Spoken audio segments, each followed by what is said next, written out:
You are now listening to Handsome Reads.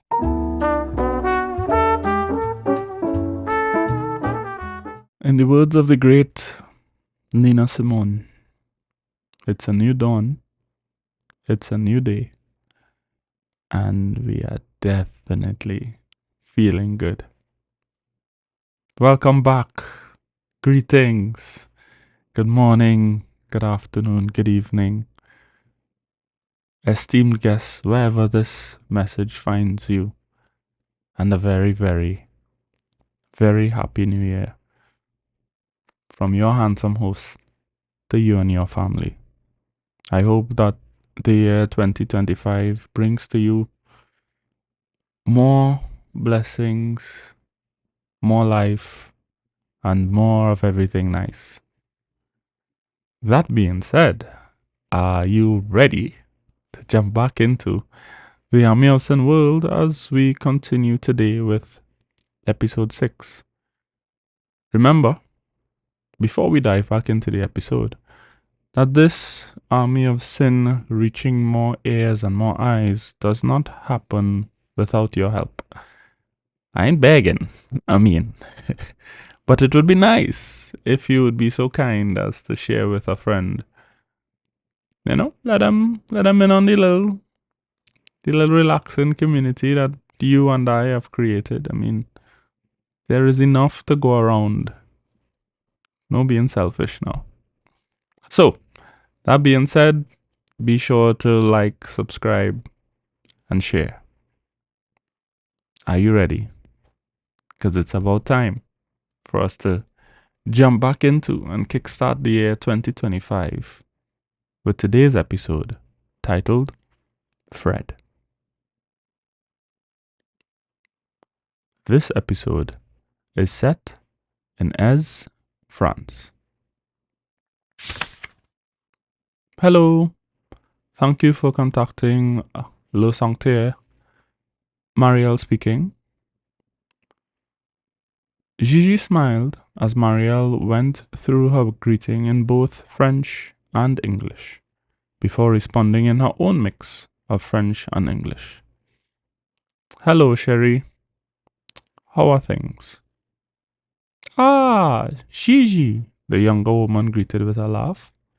Things are great. Kind of slow at the moment. A couple of guests are out soaking up some morning sun. Lovely, Gigi replied in the same vein of enthusiasm. Are there any annoying guests? She added conspiratoriously. Marielle's voice dropped in response, her laughter coming in quiet bursts of air. No, madam. Will you be coming in today? Maybe later, for the evening shift. I have some things to take care of at home, Gigi replied, blowing a kiss at her edible-looking husband as he entered the room with sleep-tousled hair and red eyes. His soft smile, which warmed her to the very core, was still a strange sight to her. Their earlier years of marriage had often found her cuddled next to the rigid warmth of him. Now his warmth had a soft taste to its structure. Bidding the woman on the other end of the phone farewell, as the chatter increased with the arrival of guests in search of a mid-morning meal, Gigi kissed Salim, for real this time, blood already warm from just the sight of him. Pulling back slightly, she searched through the windows of his soul, her touch anchoring him to life in a way very little else did. You have to go, she trailed off, sensing the distance between them, although they stood joined at the hip. Oui, mon petit chou, he responded in one of his favorite terms of endearment. Return to me in one piece, she whispered against his lips. You have my word, my life, Salim promised before slipping free to begin his preparations. There would be no further goodbyes, for Gigi refused to kiss Salim whenever he entered work mode. That newfound cold of him always left a bitter taste in her mouth, blank eyes replacing their natural warmth as the blinds to his soul became shut. He was good at what he did, and she accepted that, yet he had been but 5 years retired, and already being called out for consultations. Israel, however, had given her the perfect man, and for that she would reluctantly share him. Taking a sip from her glass of red wine, the half-empty bottle left on the counter in case the need arose for a refill, Gigi busied herself preparing lunch for her incoming guest, the smell of paprika and sweet peppers light on the air. True to form, moments later the door closed with a barely audible snick, marking her husband's departure. A piece of her heart went out through the door, with only solace the knowledge that the remaining piece still slept, enjoying his break from elementary school. Grip tightening on the spoon, she banged it against the rim of the pot before turning the fire off. Turning back to the bottle, her slender fingers scooped up the haphazardly torn piece of paper beneath it that bore Salim's finely scribbled note. I adore you, my love. Her slim fingers curled the slip of paper into the center of her palm as she chugged the remainder of her wine. My God, she swore mentally. The man was perfect, still finding the time to reinforce his love even as he rushed out the door. The sound of a sharp but brief knuckle tap against the glass, followed by the beat of large wings, startled her from her contemplation. Fred was here. An ecstatic holler shortly greeted her ears as Louvel's feet hit the ground running. She reached into the cabinet above for the large serving dish she usually put out for Fred, picking up the warm handle of the spoon as she began transferring the food from pot to dish. Seconds later, her gorgeous baby of 6 years, 11 months, came sliding into the kitchen on the socks he usually wore to sleep. My son, take heed. Be careful, Gigi called as he disappeared behind the high counter. Giggles greeted her ears as he came around the other side of the counter to clamber into his high chair, his golden curls loose, a contrast to the way his mother wore hers, tied in a ponytail that stopped between her shoulder blades. Shaking her head at his reckless abandon, Gigi leaned over to press a kiss against his forehead and into his neck, teasing yet another giggle out of him. Mama, he huffed breathlessly, eyes brimming in anticipation. Louvel? She asked with a raised eyebrow, maintaining a serious expression as she bit back a smile in her mind. Bonjour, Mama. Bonjour, Louvel. En English? Good morning, Mommy. Very good, my sweet boy. Remember the English pronounce 2 O's like a U. The little boy nodded fiercely, his sponge of a mind absorbing information at high speed.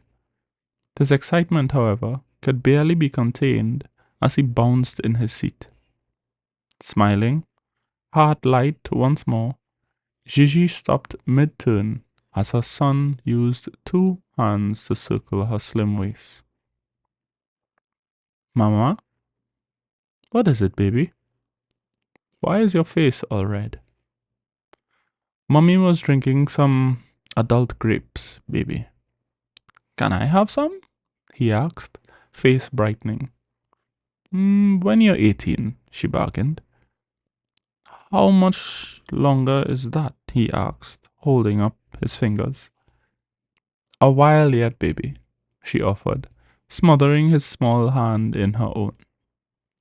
Now, are you ready to feed our friend? The matter of her red face effectively put from his mind, He turned to face the backrest of the chair before sliding down, leg first, until he touched the floor. Can I carry the bowl this time? Not yet, baby, but you can lick the spoon, she offered.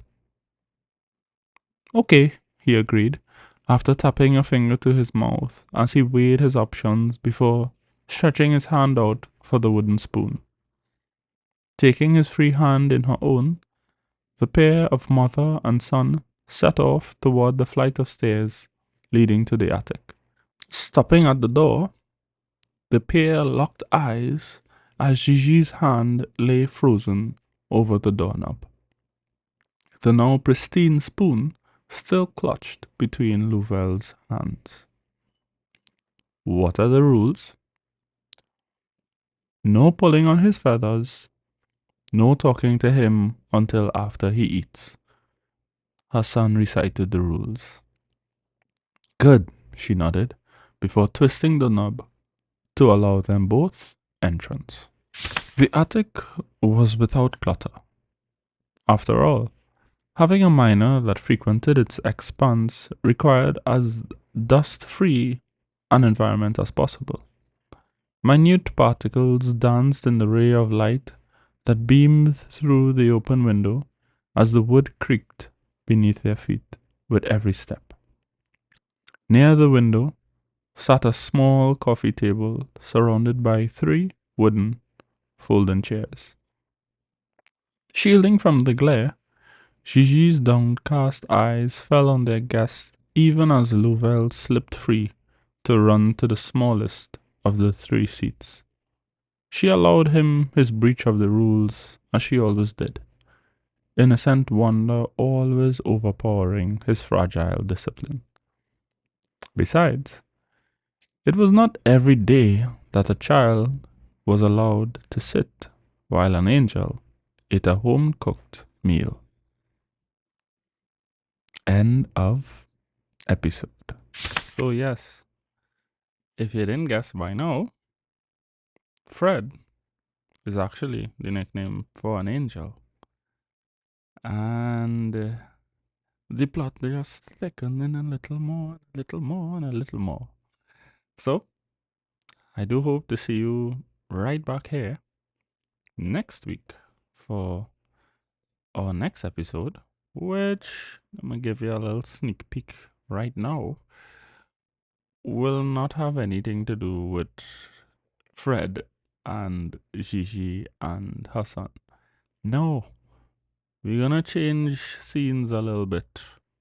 Because remember, there are always 2 parties or 3 parties or maybe 4 parties that are on a collision course with each other.